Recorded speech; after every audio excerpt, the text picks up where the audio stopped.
There's a trend out there that can help the middle class become wealthier. I'm not just talking about cash flow, I'm talking about full net worth as well. 2022 was amazing for one company in particular, and I'm not talking about Tesla or Amazon. This one company revolutionized the world of travel. And in fact, it impacted housing and prices like nothing else. Short-term vacation rentals are all the rage right now. And Airbnb is one of the main places to be, both for those seeking a cool travel destination, but more importantly, for all you savvy investors. In this video, I'll show you why now is the time to invest, as well as showing you all the different benefits, plus examining what you need to know before you start this journey. And make sure to stick around to the end because I'll show you the most important steps to get into this booming business. Yeah, baby! The theory of why this is all blown up is all over the place. One of the most popular opinions is to do with COVID. COVID caused a demand for more private locations and more seclusion than just a big, busy hotel.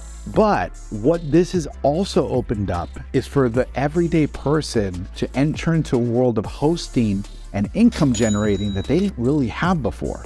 Yet, how does the everyday person buy this new opportunity that could literally change their life and the life of their grandchildren? One of the most underutilized ways of doing this for the everyday person is specifically for that person who owns a home and they've grown a ton of equity in the last few years. These guys are sitting on a gold mine.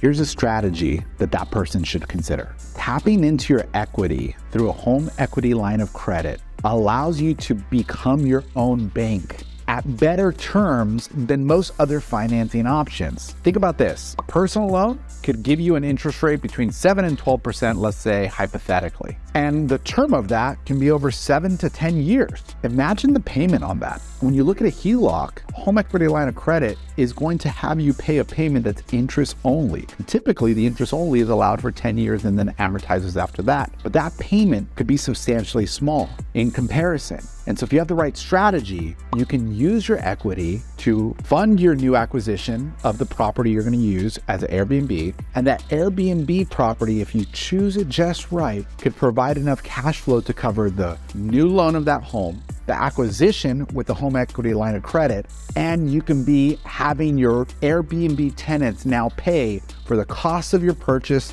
and the maintenance of your purchase in addition. And here's one way that many Americans can unlock the ability to enter into this world of Airbnb ownership, and they don't even know it. Homeowners who have been seeing their equity skyrocket, but they're doing nothing with it, are literally sitting on a gold mine, potentially can do. Tap into equity with what's called a HELOC. A HELOC is a home equity line of credit. You only make payments on this effectively if you borrow money from it. So opening up your equity through a HELOC does not mean your payments skyrocket, does not mean anything like that. There is typically a yearly servicing charge, so do keep that in mind, but most are less than what an Amex yearly cost is. When you open up this equity, that means that you can draw from it whenever you want for whatever opportunities come your way. i.e., if you open up your equity and you find the right type of Airbnb, the down payment from that Airbnb can come from this home equity line of credit. What's important to note here, though, is that if you use your home equity line of credit as down payment for the Airbnb purchase, you want to find an Airbnb in a location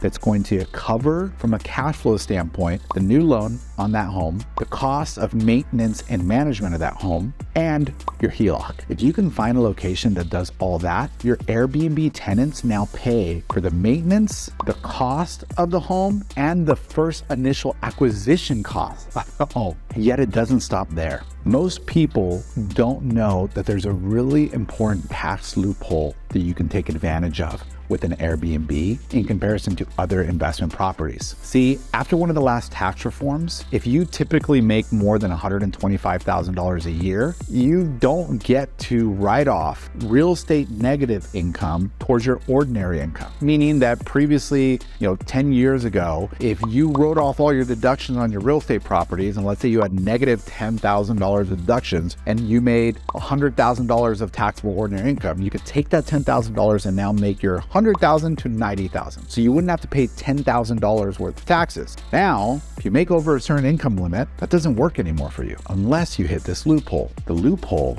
is utilizing a cost segregation, but qualifying as a material participant. What this means effectively is that you qualify as a material participant, meaning that you're managing the property, meeting a certain amount of hours on a yearly basis, and other expectations that are required from you from the IRS. So confirm with your CPA the details of those. So if you qualify as a material participant, this could potentially mean that those tax savings you get from transferring that negative to your ordinary income can save you tens of thousands of dollars and effectively help you pay back whatever you borrowed on the HELOC, or pay it down substantially to help that cash flow even more. Or your other option is you take those savings and rinse and repeat and buy another one. Here's a few more tips though. So if having a pathway to acquiring more of these properties in a tax beneficial way so that you can be fueled to purchase more faster is helpful, make sure you also don't forget that researching the right property is going to be a crucial piece of this. Using tools like airdna.co could be a fantastic method of confirming what are the projected rentals. Am I going to be cash flow enough to cover both my new mortgage and my HELOC, so that you can identify, is this a good place to be? Another factor to try to consider always is your exit strategy. Let's say the county turns off short-term rental permits, or something goes wrong and that market crashes for short-term rentals. Always want to make sure you have your selling option to you, but even more importantly, what would the projected rents look like for a long-term tenant? Will it help at least cover those portions of my mortgage payment on my HELOC and my current new Airbnb? That can give you a lot of safety to know that plan A, more profitable, and plan B, secure, can still make you be a winner no matter what the market is. No doubt that for many, this is going to be an amazing investment, and it's just going to get more and more amazing as the years continue and the property acquisition grows. And for those who act fast, it can help replace income one bill at a time so that you could be even closer to that financial freedom you've been looking for. With many options available to help you get started, this is truly one of the most perfect ways for the middle class to break out into higher wealth, and more importantly, be in a better position for sustainability over their lives and those of their heirs. Like, subscribe, and share, and I'll see you in the comment section.